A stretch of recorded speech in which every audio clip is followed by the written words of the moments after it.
Welcome. Really excited to have you guys today here to talk about an important topic, which is infrastructure in the state of Texas.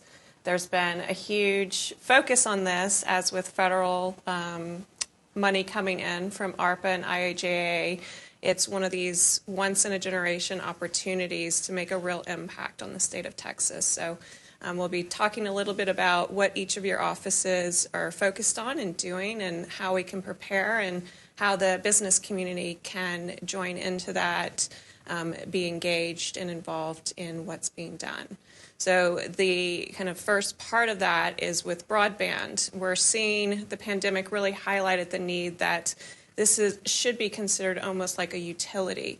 It's an essential part of life. It impacts us in every ways, from education, being able to engage in e-commerce, telehealth, so many different aspects of how broadband impacts our lives, and the need to get it to underserved in rural communities, as well as focusing on various aspects from affordability, access, and the understanding and the adoption of it.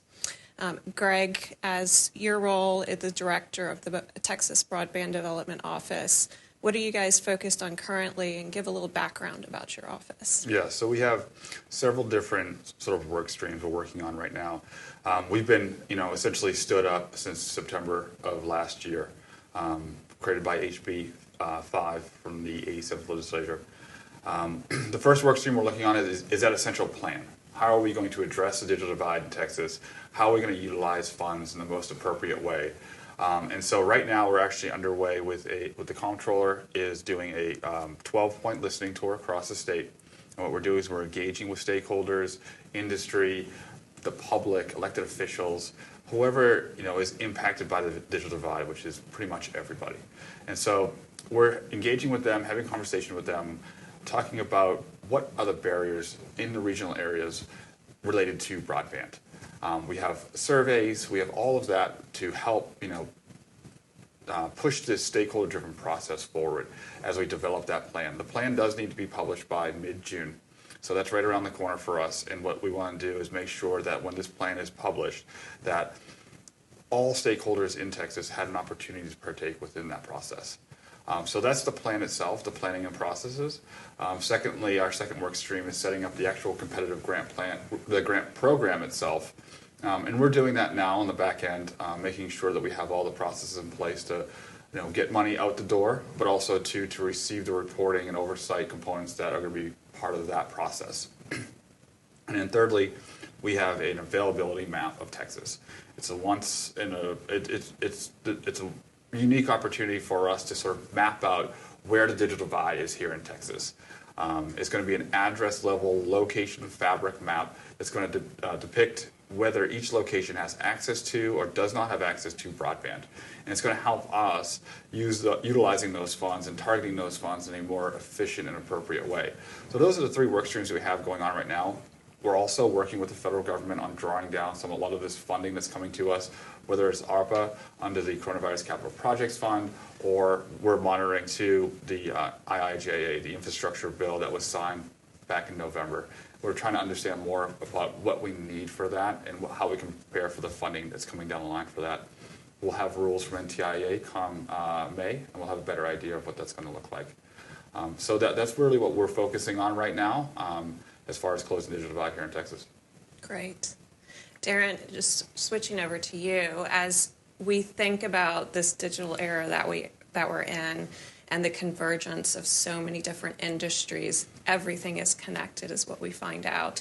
So as we think about transportation and the connectivity to broadband and having access, as well as electrification and the connection and correlation to power and utilities, how is all of that coming together as you think about and what your office is engaged in working on? Well, we're really excited about it, and there's huge opportunities, as you just said. I think there's a great opportunity for public support as a whole. I mean, what Greg's doing in the broadband office is going to support education, going to support first responders, going to support telemedicine, all these needs that were identified, highlighted during the pandemic when they already existed. And we're a part of that. We're a part of that social fabric and in providing the transportation system, and more that transportation system is becoming digitally enabled as much as any other industry. And the public expects more traffic information readily available to their passenger vehicles as well as freight. So we've been working toward that. We certainly will be able to capitalize where our needs and the needs of the broadband office meet. We can potentially share use of broadband in those areas, while we also build out infrastructure that supports ours as well. And it's everything from our business, day-to-day business work, but it's certainly traffic management. And you also highlighted electrification. And there's going to be great need as electric charging infrastructure is put into place to have broadband that enables payment systems and monitoring systems and other types of capabilities that support that as well. Obviously, ARPA IIJA provides a huge injection of funding that'll be spent over a 5-year period. As you think about what happens after that and developing sustainable programs that can survive after the funds are gone, how do you think about sustainability in planning, or how is that factored in? Well, two-part, I guess, top of my head. So you hit on life cycle management. So I think a lot about that, about how are we going to initially resource a capability, how are we going to deploy it and operate it, and then longer term, the long tail of operating and maintaining it, and what is the projection of the life of that solution, so that we're not leaving that out as a part of the equation. And then talking, in the case of the federal funding, I mean, we do have a number of questions, in my area on electrification alone, about what's the expectation for the longevity of the systems that they intend for us to enable. We think that most likely that we'll be the incubator, if you will, the initiator, and helping industry deploy those systems, but that they will pick that up in the long run and own those systems and operate them much like other fueling capabilities that we have now. And so we consider that as a part of effectively any technology project that we do, that we have to think about refresh if it's going to be a long-standing capability, or that it's in place for a certain period of time, and we have to communicate that. If it's only expected to be a solution for that period, then what are we thinking about next to replace that? Especially if it's something that people come to depend on, well, they're going to expect that to be there, and if not, they expect something better, right? You never want to replace something that's worse. So it's a key component of what we look at. Greg, in some of your comments, I've heard you talk about your objective of working yourself out of a job in 5 years, and with the focus on closing the digital divide. As you think about standing up the grant programs and getting the money out to the communities, how do you plan to go about measuring the impact and understanding the impact and measuring progress towards that goal? Yeah, so one of the things what our office is required to do is establish the availability map, and to have a better idea of, again, from a quantitative perspective, what is digital divide here in Texas. And so I think that that's going to be a great tool for us to see how our work has impacted the state of Texas, but not only that, the regions around the state, and kind of those communities too. That'll give us a granular understanding on, again, if we're looking at access, we're looking at availability. We're going to be requiring a lot of ISPs to participate in this program and providing data to us as we go about, and we'll see where digital divide is now. And again, as we go along this process, we'll be reassessing. And again, as we continue to reassess, how can we tweak the actual program itself to address more areas of need?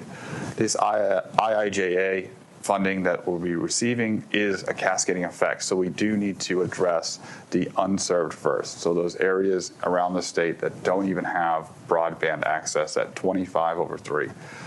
And so once we've done that, once we've addressed all of those areas, we'll again move out to the underserved, those who don't have access to 100/20.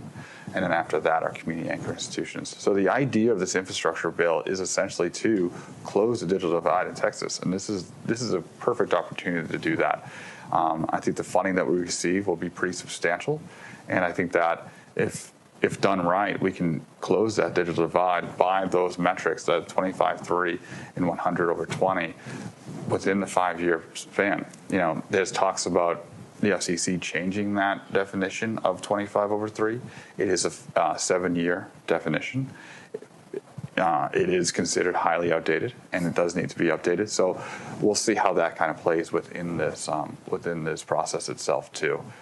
But we'll be looking at, again, if we're building out these infrastructure projects, we're looking at the impact through that data strategy that we'll have within our office, that would primarily through that availability map itself, and using that as a metric for us to determine success.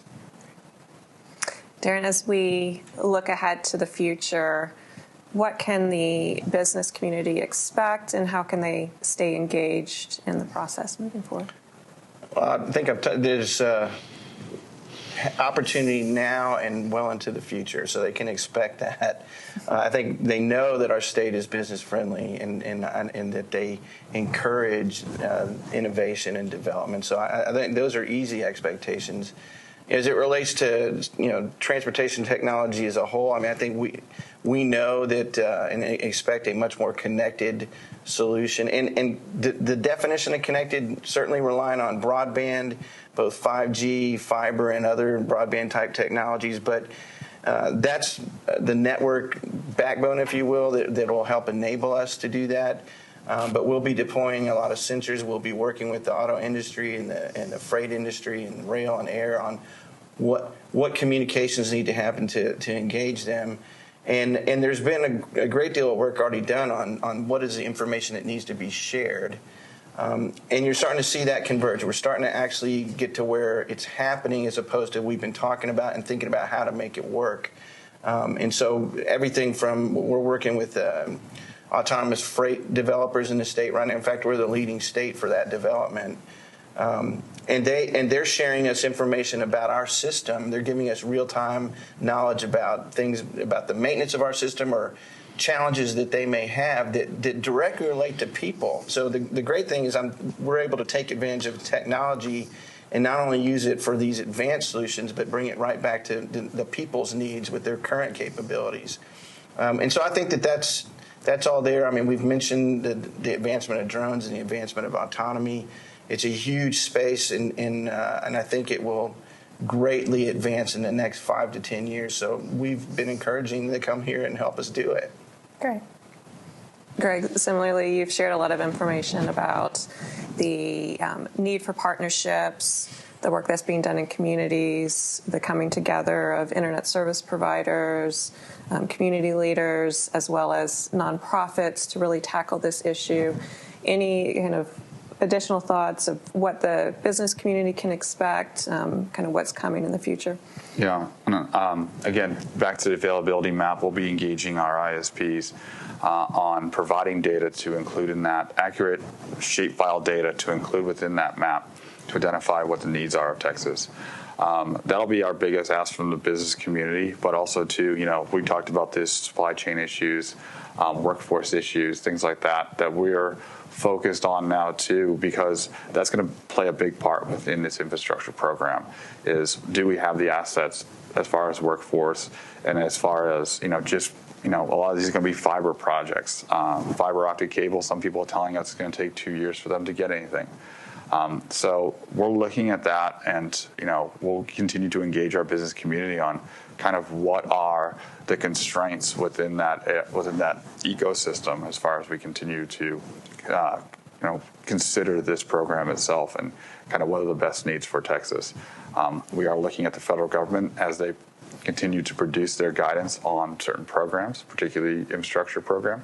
And so once we have a better idea of what their wants and needs are, we'll again have a better idea of kind of how we're going to manage this program itself. Transportation is such a wide frame now, as we think everything from just the integration with ports and freight, but also as we look at our own communities and going around on scooters, active mobility within the communities, more bike lanes that we have in the city. Kind of what is the focus, or activities that are engaged in terms of that smaller scale mobility? Yeah, I've been talking a lot about the large scale picture, but certainly at the local level, especially in our major metropolitan areas, but also in many of our towns and cities now, they're rethinking what mobility means now for them and what are their current needs. And they're looking at, do scooters make a sense in our city, or do we want sidewalk robots or small robots that are delivering goods in and around the city? And so what might be a bus lane or a bike lane might be transitioning to more than just that. And we spent a great deal of discussion with our Innovation Alliance members that represent those local partners on what are those challenges, who do we need to reach out to, what industries are involved in getting to a solution set that fits their community needs, not necessarily a cookie cutter solution.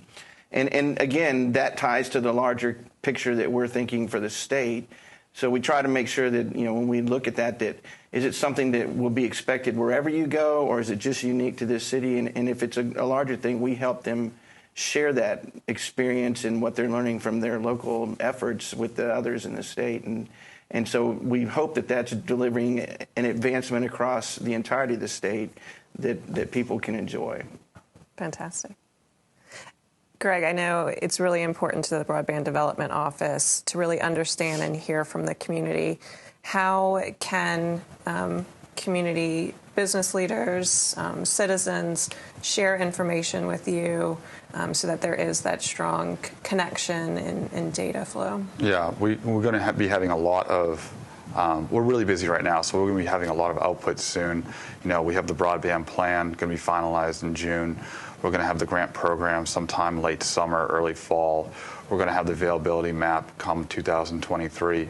We also have a broadband pole replacement program, which is a reimbursement program for pole owners to build broadband or to provide infrastructure out to some of these unserved areas. So we're going to have a lot of standing up to do. If people come to broadbandfortexas.com, they can learn more about the programs they have in place. They can find any notices or announcements for funding. They can provide feedback if they want to do that for us. We have online surveys right now that are open through May to build upon our broadband plan. And we're also still doing our broadband listening tour, which will be going through the end of April. We do have those dates online as well. Again, that's broadbandfortexas.com. Great. Really appreciate the information that you all shared. It's fascinating to think about just the technology advancement and how that's impacting all of our lives, as well as the once-in-a-lifetime opportunity we have to make a real impact in Texas, supporting economic development and continuing to support Texas and being a leader in regards to infrastructure. So thank you for the work that you're doing, and thank you for sharing your thoughts today. Thank you.